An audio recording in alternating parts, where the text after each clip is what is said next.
So in this video series, I'm going to be sharing each sort of stage of my recovery journey in more detail, each of the things that have really helped me video by video. But I'd just like to kind of give a summary of the journey that I've been on to date over the past 7 years, in the hopes that you can get started with your recovery journey even quicker than me. And really, if you can just take some of the lessons from someone that's been there, I think that you can accelerate your journey much quicker and recover much quicker than I have done even.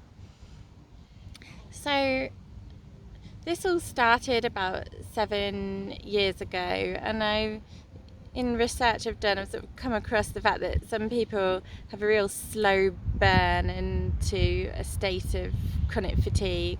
With me, it was much more rapid. I was very fit and well at the time, or well seeming. I was training for a triathlon. It was quite a long distance triathlon. I had to, run further than I'd run before, and that was the hardest part for me. I could always swim quite well. I enjoyed swimming. I really enjoy long distance cycling, but I think it obviously put quite a lot of strain on my body doing all of that. I was also commuting to work. I had a very busy job.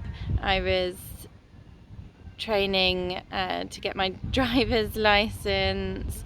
Probably had some relationship issues. Like, often there's so many sort of coinciding factors that lead to an overload on your body and on your systems.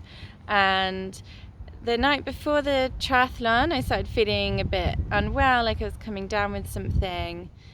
And I'm not someone to give up. There's a sort of couple of months of training and effort have gone into this, so I've got to do it. So I went down to Hever Castle, and it was a beautiful day, and there were hundreds of people there. And it started with a sort of mile-long swim in the moat.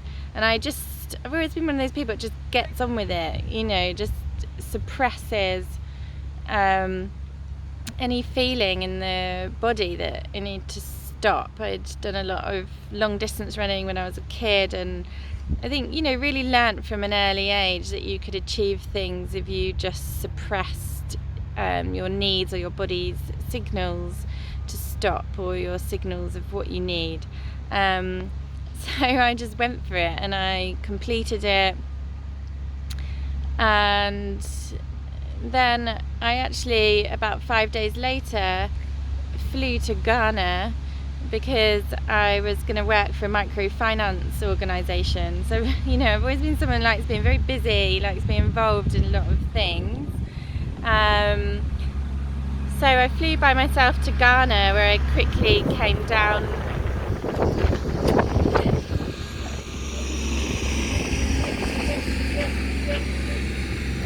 So I flew to Ghana, where I quickly came down with something that really felt like flu. I was told later by a doctor it might have been malaria. I don't know if it was malaria, because as I mentioned, think I actually got ill before I left. And again, being someone that doesn't like to sort of disappoint other people or give up or put myself first, I carried on going to this new job, even though I felt really tired, felt really unwell. I hadn't recovered properly from whatever infection I'd had. And I kept pushing myself. Even at the weekends, I should have rested, but I was excited being in a new place. I wanted to get out and meet people, explore the country. So I think, until this point in my life, I really didn't even understand the meaning of rest. I don't think I'd ever spent a day in bed or on the couch, ever. I don't think that rest is celebrated in our society, in our culture. I don't remember my teachers or my parents ever telling me that I should go and rest now. In fact, the opposite is true. The harder you work, the more you do, the more you push yourself, the more you achieve, the more medals that you have, the more qualifications that you have, the more A grades that you have. The better you are, the better your life will be. That's been one of the hardest lessons since, is learning to kind of let go of that to some extent. After a few months in Ghana, getting more and more unwell, weird symptoms, chest pains. I ended up in hospital with excruciating chest pains. They did all the sort of tropical disease tests, nothing was showing or coming up. At this point you'd think, oh, why doesn't she go home? She's obviously not well, she should give up. Couldn't really give up on things. I just was quite happy in Ghana in other ways. I made new friends. I was enjoying the experience. I found it easy just to ignore these symptoms. I think you also sort of, there's a tendency sometimes to feel guilty, like I'm being a hypochondriac. Maybe I'm making this up. Maybe it's psychosomatic. Maybe I'm not as fit as I thought I was. So I kept pushing, and in the end I could barely walk, and I had to one day get carried off the beach by my friend because I couldn't put one foot in front of the other. And that's when I decided to come home, and I was sent to the Hospital of Tropical Diseases in London, straight from the airport, where I was told there was nothing wrong with me. And that was the story that I was told by doctors for the next 6 months while I could barely walk. And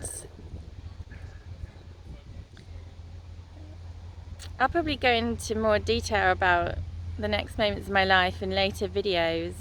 But what I do want to say is, for about 4 years, I believed the NHS, I believed a lot of the Western medical profession, I believed my doctors, that one, told me there was nothing wrong with me. Two, I was given the impression that if I believed there was something wrong with me, I wouldn't be able to get better, so I was better off just pretending that there was nothing wrong with me.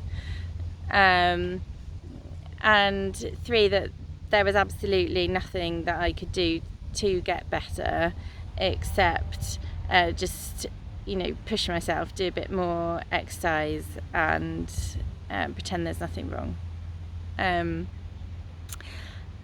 And what I will say is, what happened when I finally embraced it, when I really, from intuition, knew I had to do something, that's when things really changed for me, and that's what I want to share with you. See you next time.